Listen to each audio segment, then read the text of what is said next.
자, 우리가 일단 독서 분야를 나눌 때 기본적으로 인문과 예술을 묶어가지고 인문예술, 그렇죠? 그 다음에 사회문화 쪽을 합쳐서 이제 사회문화, 그 다음 과학기술, 그 다음에 주제통합 이렇게 분류를 하거든요. 그래서 사회문화에는 원래는 이제 우리 사회 현상과 관련된 것들, 그 다음에 법 관련 지문들, 그 다음에 이제 경제 관련 지문들, 그렇죠? 이런 것들이 다 포함이 돼요. 그래서 최근에 이제 학생들이 독서를 하면은 가장 어렵다라고 느끼는 것이 바로 특히 경제 관련 지문. 왜냐면 지문인데 사실 수학 문제처럼 수학처럼 계산을 해야 되는 내용들이 많이 등장을 하다 보니까 경제 관련 지문을 좀 많이 어려워하고, 그 다음 과학 지문도 여기도 역시 마찬가지 계산 문제들이 은근 많이 나와요. 알겠죠? 그래서 특히나 요즘 아이들이 경제와 이제 그 과학 관련 지문을 좀 많이 어려워해서 쌤 같은 경우 이 책에 이제 경제도 또 따로 좀 분류를 해놨습니다. 알겠죠? 근데 오늘은 이제 그 사회 현상들 중에서 이제 이것도 역시 어떻게 보면 약간은 경제와 관련이 있는 부분이긴 합니다. 하지만 그럼에도 불구하고 조금 처음 경제 입문을 하는 부분에서 우리가 좀 간단하게 볼 수 있는 그런 내용이라서 제일 첫 번째 지문으로 함께 넣어놨으니까 지금부터 한번 이 지문을 한번 분석을 해보도록 합시다. 자, 2002년 월드컵 조별 예선에서 우리나라가 폴란드를 이기고 사상 처음 1승을 거두자 비더 레즈라고 새겨진 티셔츠 수요가 폭발했다라는 거죠. 그렇지? 여러분들이 태어나기 전의 일이죠. 그렇죠? 네. 선생님은 이때 군대에 있었는데, 그렇지? 그래서 2002년에 한일 월드컵이라고 하는 게 처음 우리나라에서 월드컵이 이제 물론 일본과 동반 개최였지만 열리게 되고 사상 처음으로 우리나라가 4위를 합니다. 4등을 해요. 알겠죠? 정말로 말도 안 되게 진짜 기적이 일어나가지고 아무리 이제 홈 어드밴티지가 좀 있다고 얘기는 하지만 그래도 우리나라가 그때 당시에 정말 4등을 하게 됩니다. 알겠죠? 그래서 그때 당시에 이제 이 비더 레즈라고 새겨진 이 붉은 악마 티셔츠가 굉장히 유행을 하게 되죠. 자, 그런데 하지만 실제 월드컵 기간 동안 불티나게 팔린 티셔츠로 수익을 본 업체는 모조품을 판매하는 업체와 이를 제조하는 업체였다. 오히려 정품을 생산해 대리점에서 판매하는 스포츠 브랜드 업체는 수익을 내지 못했다. 실제로 많은 브랜드 업체들은 월드컵 이후 수요가 폭락해 팔지 못한 재고로 난처했다. 도대체 왜 이런 현상이 벌어졌을까라는 거죠. 그렇죠? 자, 우리가 아무리 이렇게 인문 철학 지문을 하고, 그 다음에 언어학 지문을 공부하고, 경제 지문 공부하고, 사회 법 지문 공부하고, 과학 지문 공부하더라도 어쨌든 우리는 이 시험 자체라고 하는 거는 국어 영역에 속하는 국어 시험인 겁니다. 알겠죠? 그렇기 때문에 이 국어 시험에서 독서 문제에 관한 또 독특한 면 중에 하나가 바로 뭐냐면 국어적으로 분석을 해야 되는 부분도 존재를 하고, 그 국어적 분석 중에 하나의 방법이 바로 글의 구조를 파악하는 문제들도 은근히 자주 등장을 해요. 항상 독서 지문 내놓고 제일 첫 번째 문제 윗글에 대한 설명으로 옳은 것은 틀린 것은 이랬을 때 구조 묻는 그 선지들이 나올 확률이 굉장히 높습니다. 알겠죠? 자, 그러면 우리는 지금 이 지문을 보게 되면은 자, 2002년 월드컵에서 뭡니까? 비더 레즈라고 하는 티셔츠가 굉장히 인기가 있었는데 정작 정식으로 출시한 그 브랜드 업체는 손해를 많이 받고 모조품을 판매하는 업체들만이 굉장히 이익을 받고 정작 이제 정품으로 생산하는 업체는 재고 때문에 엄청난 타격을 입게 됐다라고 얘기를 하고 있잖아. 그렇지? 네. 자, 그러면 바로 이 글의 첫 번째 이 지문의 특징은 바로 뭐다? 바로 실제 사례를 제일 첫 부분에서 제시를 해주고 있다는 거죠. 알겠습니까? 그러니까 이 실제 사례를 제시를 하는데, 자, 이 사례를 제시하는 부분도 어느 부분에서 사례가 제시가 되느냐에 따라서 하는 역할이 달라집니다. 알겠습니까? 그리고 사례를 제시하는 부분은 처음 부분 아니면은 중간 부분 두 군데밖에 없어요. 알겠습니까? 근데 그 중에 만약에 이렇게 처음 부분에서 사례를 제시했다. 얘가 하는 역할은 바로 하나라는 거죠. 바로 뭐다? 독자의 흥미 혹은 관심을 유발하는 기능을 한다. 그래서 보다 더 글이 좀 친숙하게 이제 사람들에게 접근해지도록 하기 위해서 실제 사례를 먼저 제시하는 거죠. 근데 그 다음에 보면 도대체 왜 이런 상황이 벌어졌을까? 라고 질문을 하고 있어. 그렇지? 그러면 이렇게 질문을 했다는 건 바로 뭐다? 이 다음부터는 이 현상의 원인에 대해서 설명을 하겠다. 이런 내용이 이어질 거라는 거죠. 그렇죠? 그러니까 이 글의 또 다른 두 번째 특징은 바로 뭐다? 의문문. 혹은 질문의 형식으로 이어질 내용을 제시를 하고 있다. 이런 점도 바로 이 글의 구성상의 특징이다라고 볼 수 있어요. 그러니까 이런 유형의 특히나 이제 서론 부분에 이런 특징들이 몇 가지 드러나는 지문들 같은 경우는 첫 문제가 윗글에 대한 설명으로 옳은 것은 틀린 것은 해가지고 구성을 묻는다는 거죠. 그러니까 틀린 것은 옳은 것은 틀린 것은 이렇게 물어본 다음에 1번 글의 첫 부분에서 사례를 제시하여 독자의 관심을 유도하고 있다. 그 다음 질문의 의문문의 방식을 통해서 혹은 질문의 형식을 이용하여 이어질 내용을 소개하고 있다. 혹은 글의 중심 소재 화제를 제시하고 있다. 이런 것들은 전부 다 이 글의 설명으로 올바른 설명으로 볼 수 있다는 거죠. 알겠습니까? 자, 그럼 이제 본격적으로 본문의 내용을 한번 살펴보도록 합시다. 네, 다 적었습니까? 네. 자, 그러면 본문의 내용을 보도록 합시다. 자, 간단한 문제 같지만 이 현상은 요즘 경영에서 유행처럼 번지는 공급 사슬망 관리의 핵심을 설명해 줄 수 있는 사례이다. 공급 사슬망이란, 자, 이렇게 얘기한다는 건 바로 지금부터 공급 사슬망의 개념을 설명하겠다는 거죠. 그렇죠? 자, 공급 사슬망이라고 하는 건 바로 뭐다? 상품의 흐름이 고리처럼 연결되어 있고 이들의 상관관계 또한 서로 긴밀하게 연결되어 있는 것을 공급 사슬망이다라고 얘기를 하더라는 거죠. 자, 이 현상의 원인을 설명하기 위해서는 공급 사슬망의 채찍 효과를 우선 이해해야 한다. 자, 두 번째 개념으로 제시된 게 바로 공급 사슬망의 채찍 효과라는 걸 설명을 한다는 거죠. 자, 됐습니까? 네. 자, 아니 기적이라는 상품을 예로 들어보면, 자, 예로 들어보면이라고 한다는 건 여기서 설명한 방식은 그치, 바로 예시를 사용을 했다라고 볼 수 있다는 거죠. 알겠습니까? 그런데 이제 우리가 사실 이런 걸 정리할 때 중요한 거는 바로 뭐냐면, 자, 예시를 제시하는 방법은 사실 독서에서 두 가지 방향으로 제시를 해요. 알겠죠? 첫 번째는 먼저 기본적인 개념을 다 설명을 한 다음에 그게 내용이 조금 어려운 것 같으니까 학생들이 이해하기 쉽도록 예를 통해서 설명을 하는 방식을 사용을 할 수 있어요. 이 경우는 기본적인 먼저 제시된 개념을 먼저 살펴보고 이거를 예를 통해서 역으로 적용시켜가지고 기본 처음 제시된 개념을 이해를 하면 되는 겁니다. 알겠죠? 그런데 지금 이 글 같은 경우는 예를 다른 방향으로 쓰고 있어요. 얘는 아예 예를 들어가지고 채찍 효과를 설명을 하고 있거든요. 그러면 이때는 설명할 때는 이 예시에 사용된 상품이나 이런 거를 가지고 설명을 할 건데 어쨌든 우리는 뭡니까? 기본적인 개념을 알아야 되는 거잖아요. 그렇죠? 그러면 우리는 구체적 사례를 통해서 오히려 역으로 뭡니까? 개념적인, 관념적인 내용을 뽑아낼 수가 있어야 돼요. 정리된 내용을 뽑아낼 수가 있는 게 사실 이 지문에서는 여러분들이 독서를 잘 하느냐 못하느냐를 결정하는 요소가 된다는 거죠. 알겠습니까? 자, 그럼 내용을 살펴봅시다. 자, 아니 기적이라는 상품을 예로 들어보면 상품 특성상 소비자 수요는 일정한데 소매점 및 도매점 주문 수요는 들쑥날쑥했다.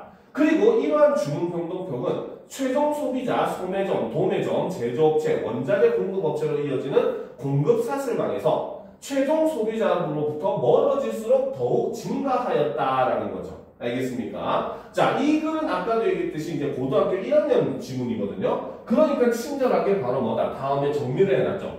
공급 사슬망에서 이와 같이 바로 뭐다?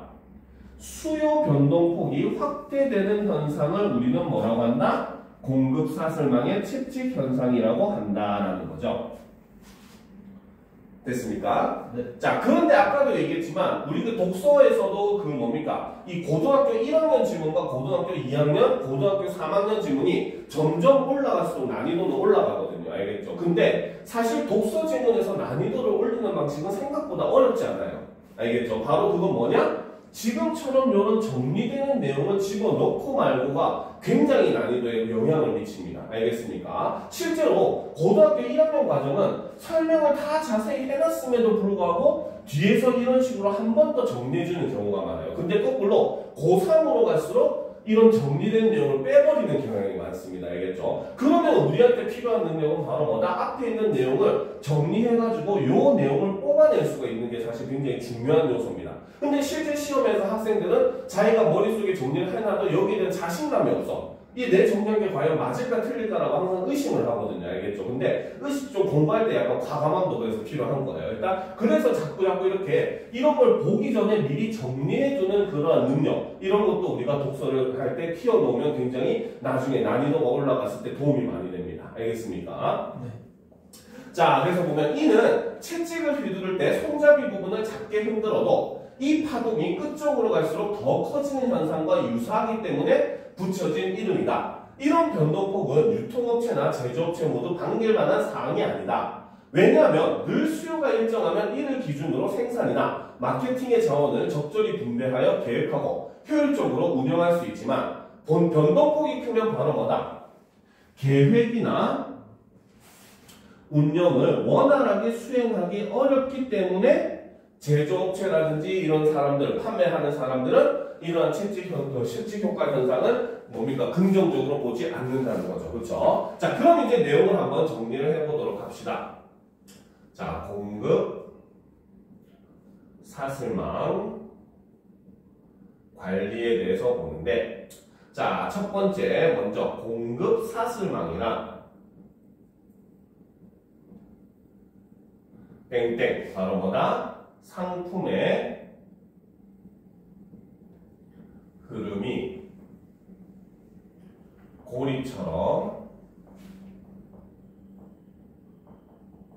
연결되어 있고 이들의 상관관계도 서로 긴밀하게 연결되어 있는 것을 공급 사슬망이라고 한다는 거죠. 그죠? 자, 그리고 이제 두 번째 개념을 설명한 것이 바로 뭐다? 공급 사슬망의 채찍 효과에 대해서 이야기를 하더라는 거죠. 그러니까 공급 사슬망의 채찍 효과는 일단 기본적으로 말하면 바로 뭐다? 공급 사슬망에서 수요의 변동폭이 확대되는 현상인데 사실 조금 더 자세하게 표현하면 앞부분에 그 내용이 있었죠. 그렇죠? 바로 뭐다? 공급 사슬망에서 최종 소비자로부터 더 멀어질수록 이제 여기서 내용을 이어가면 바로 수요 변동폭이 확대되는 현상을 공급 사슬망의 채찍 효과다. 이렇게 설명을 한다는 거고. 자, 그리고 이제 마지막은 바로 뭐다? 자, 이 공급 사슬망의 채찍 효과 같은 경우는 바로 뭐다? 그렇죠. 바로 유통 업체, 제조 업체, 그렇죠. 등의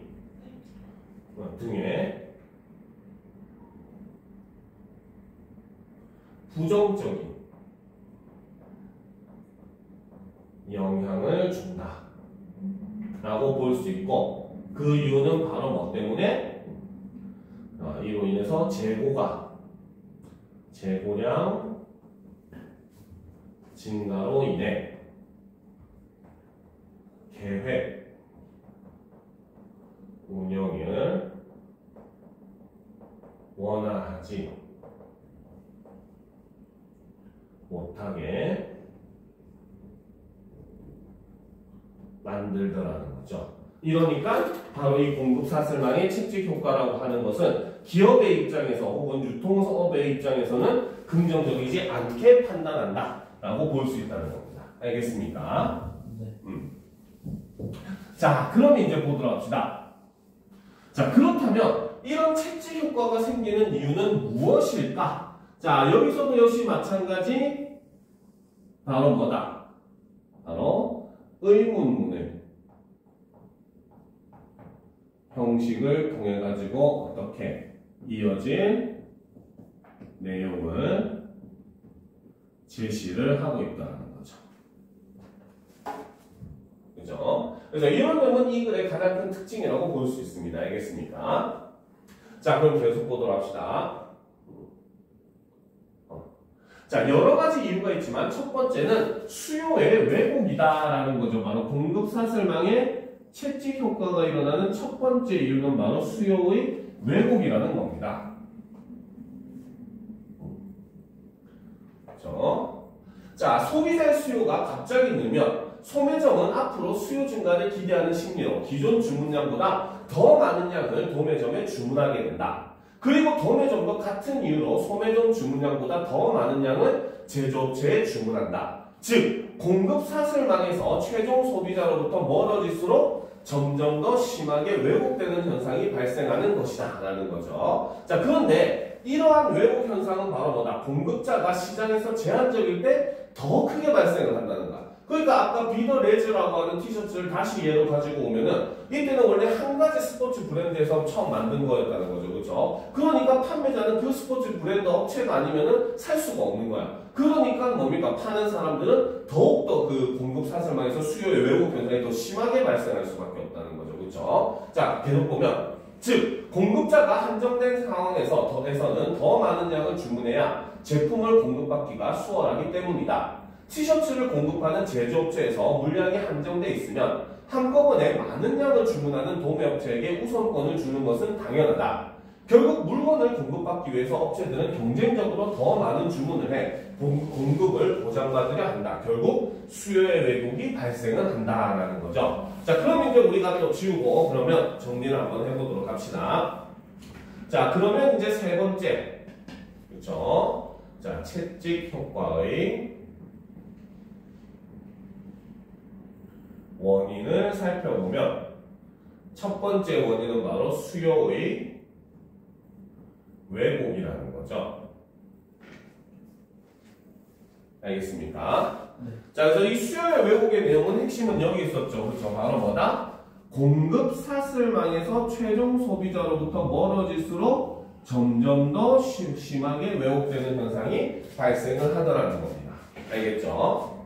그래서 이 수요의 왜곡은 바로 뭐다? 공급 사슬망에서 최종 소비자로부터 멀어질수록 점점 더 심하게 수요 왜곡이 발생을 하더라는 거죠. 알겠습니까? 네. 자, 그리고 이 수요 왜곡의 특징은 바로 뭐다? 공급자가 시장에서 제한적일 때 더 크게 발생을 한다는 거죠. 그렇죠? 그래서 이 수요의 왜곡은 특히 공급자가 시장에서 제한적일 때 더 크게 발생을 하더라는 거죠. 알겠습니까? 됐죠?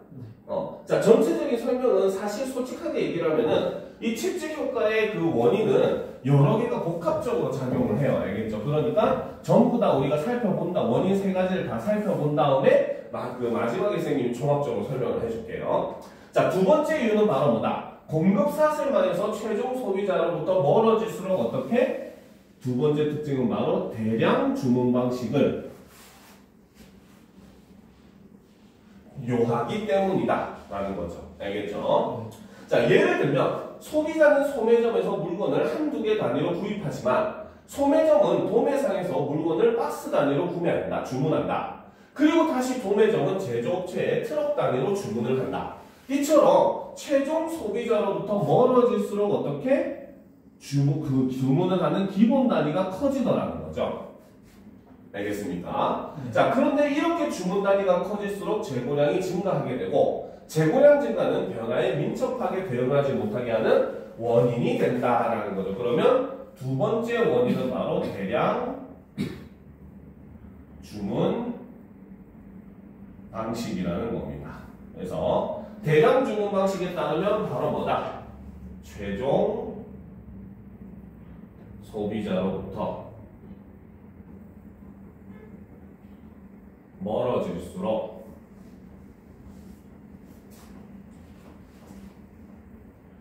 기본 주문 단위가 커진다는 거고, 그러면 이렇게 기본 주문 단위가 커지면 어떻게? 재고량 증가로 이어질 수 있고, 이러면 바로 뭐다? 변화에 대한 민첩한 대응에 방해가 되더라는 거죠. 왜? 물건을 파는 사람은 당연히 갖고 있는 물건을 다 팔아야 다음 물건을 주문해서 또 가져올 수 있을 거 아니야, 그렇지? 됐습니까? 네.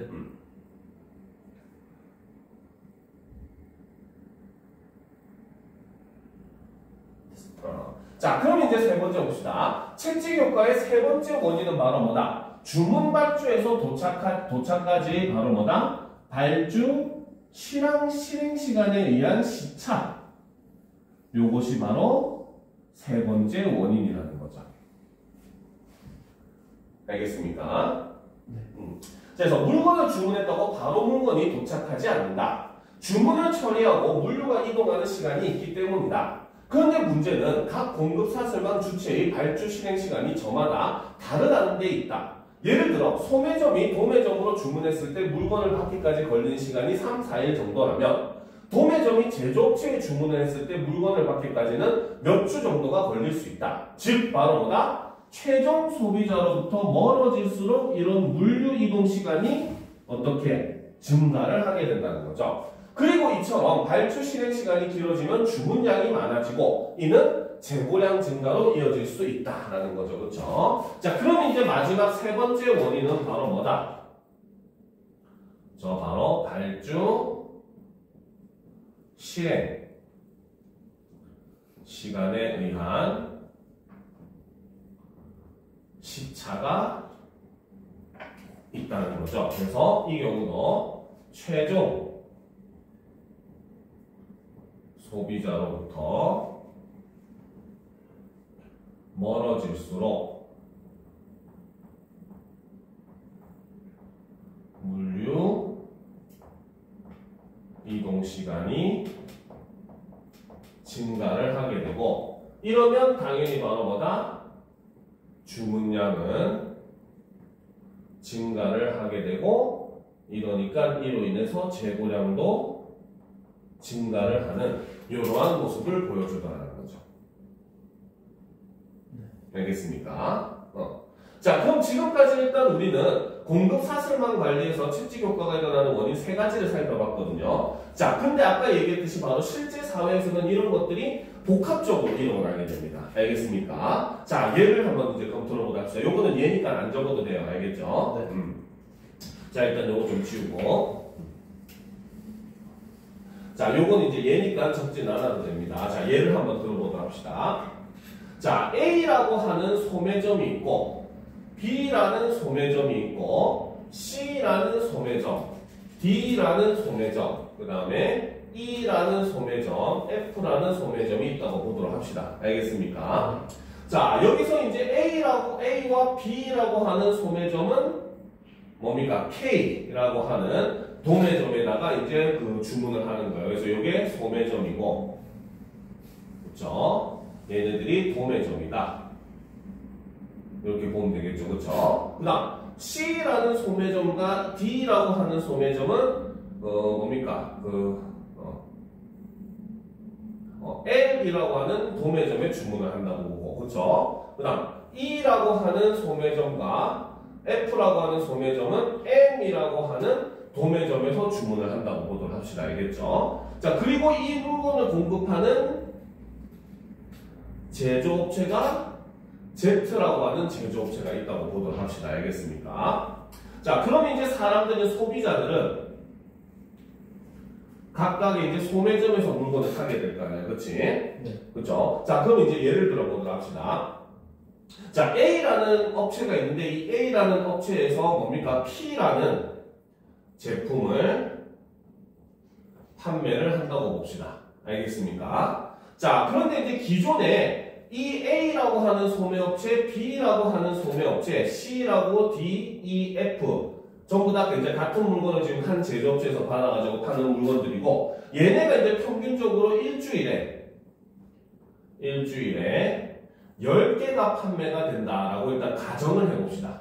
모든 소매점에서 동일하게 이렇게 10개를 판매를 했던 거예요. 알겠죠? 네. 그리고 이 물건은 한 박스가 10개를 이룬다 라고 볼 수가 있고, 알겠죠? 자, 그 다음 K에서 뭡니까? B까지 오는데 물건이 일주일이 걸린다고 칩시다. 그렇지? 도매점에서 소매점으로 오는데 역시 일주일에 그 뭡니까? 시차가 있다고 생각을 해보도록 합시다. 알겠죠? 그리고 Z에서 K의 도매점으로 물건이 이동하는데, 각각의 이동하는데 걸리는 시간은 예를 들어서 2주라고 그냥 간단하게 한번 살펴보도록 합시다. 알겠죠? 자, 이런 시차가 발생을 하는 거야. 알겠지? 그러면 기존대로라면 소매점은 바로 뭡니까? 일주일에 한 박스만 각각 주문을 하면은, 그렇죠? 그 재고량은 충분히 물건을 다 판매를 할 수 있었던 거야. 알겠습니까? 자, 그러면은 얘네는 그 시차가 일주일이 걸리기 때문에 일주일에 한 박스씩만 주문을 하면 돼요. 알겠죠? 자, 그런데 자, K는 이제 바로 뭡니까? 일주일 동안 두 군데에다 팔아야 되니까 얘는 일주일에 필요한 양이 2박스야. 그렇지? 네. 그리고 얘가 또 2주가 걸려 오는데, 그러면 2주간의 팔량은 기본적으로 4박스를 주문해야 된다는 거야. 그렇지? 그러면 우리가 또 간단하게 그러면 4박스는 이게 뭡니까? 한 트럭이라고 생각을 해보도록 합시다. 알겠습니까? 자, 그러면 얘는 K는 바로 뭐다? 이제는 4박스를 2주 분량으로 해가지고 한 트럭을 주문을 하면 됐었다는 거야. 무슨 말인지 알겠죠? 그런데 P라는 제품이 갑자기 좀 인기가 생겼어. 그래가지고 이번 주에 A라는 업체에서 P라는 제품을 15개를 판매를 하게 됩니다.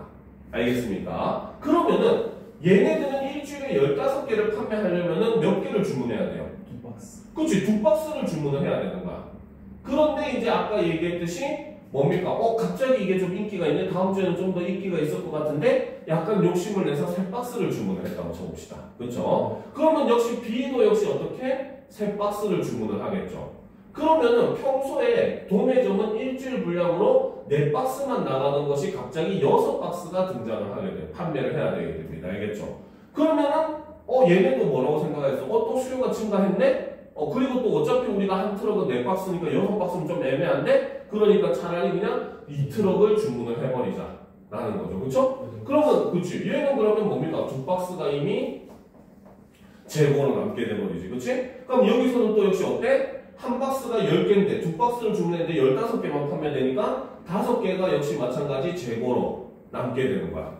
알겠습니까? 그럼 또 역시 뭡니까? Z한테는 도매점은 어떻게? 원래는 2주를 걸려가지고 4박스를 주문을 해야 되는 거야. 그치? 근데 갑자기 6박스가 나가게 돼버린 거죠. 그쵸? 그러면 어떻게 해야 돼? 한 트럭이 이제 4박스라고 했으니까 얘네들도 역시 2트럭을 이제 또 주문을 해야 될 거 아니야. 그치? 그러니까 얘 같은 경우는 이제 뭡니까? 지금 각각의 업체가 지금 뭡니까? 2트럭을 각 주문을 하게 되고, 그렇게 되면 여기서도 이제 갑자기 물건이 갑자기 한 트럭 나가는 게 2트럭이 나가네? 그러면 좀 더 이제 생산을 해가지고 3트럭 분는.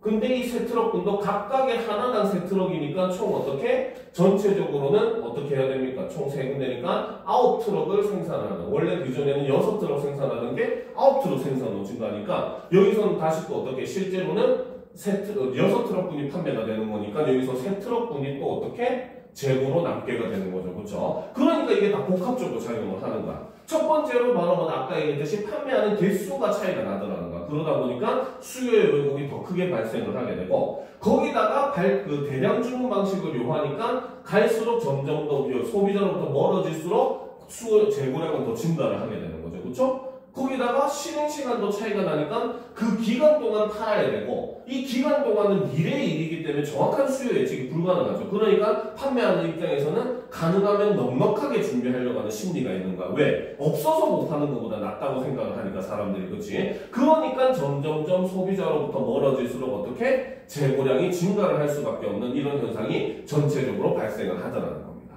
이해가 됩니까? 네. 그렇죠? 자, 그럼 이제 보다 합시다. 마지막 문단. 자, 공급 사슬망에서 채찍 효과로 인해 발생하는 재고는 기업 입장에서는 큰 부담이 될 수 있다. 왜냐하면 재고를 쌓아둘 공간을 마련하거나 재고를 손상 없이 관리하는 데 큰 비용이 들기 때문이다라는 거죠. 그러면 기업 입장에서는 바로 뭐다? 재고가 기업 입장에 부정적인 큰 부담이 되는 이유는 두 가지가 있다는 거죠. 첫 번째는 재고를 쌓아둘 공간을 마련해야 되고 두 번째는 관리하는 비용이 든다는 겁니다. 알겠습니까? 그러니까 쌓아두려면 창고도 필요하고 그리고 물건이 상하면 안 되니까 어떻게 어쨌든 나중에 재고떨이로라도 하다못해 팔아야 될 거 아니야. 그렇지? 그러니까 뭡니까? 이거를 손상이 되면 안 되니까 관리하는데도 비용과 인력이 들어간다는 거죠. 그러므로 공급사슬망에서 각 주체들 간의 수요와 공급 정보를 공유함으로써 불필요한 재고를 줄여야 한다라고 얘기함으로써 마지막에 문제를 해결하기 위한 해결 방안은 이렇게 제시를 하면서 글을 마무리를 하더라는 겁니다. 알겠습니까? 그래서 이렇게 공급 사슬망에 대한 어떻게 보면 이해를 바탕으로 이 재고라고 하는 게 왜 발생하는가 이거를 이제 설명한 글이 바로 이 경영학 콘서트라고 하는 글인 겁니다. 알겠습니까? 자, 설명은 여기까지 하고 그러면 지금부터 시간을 줄 테니까 뒤에 있는 기출 문제를 한번 풀어보도록 합시다. 알겠죠?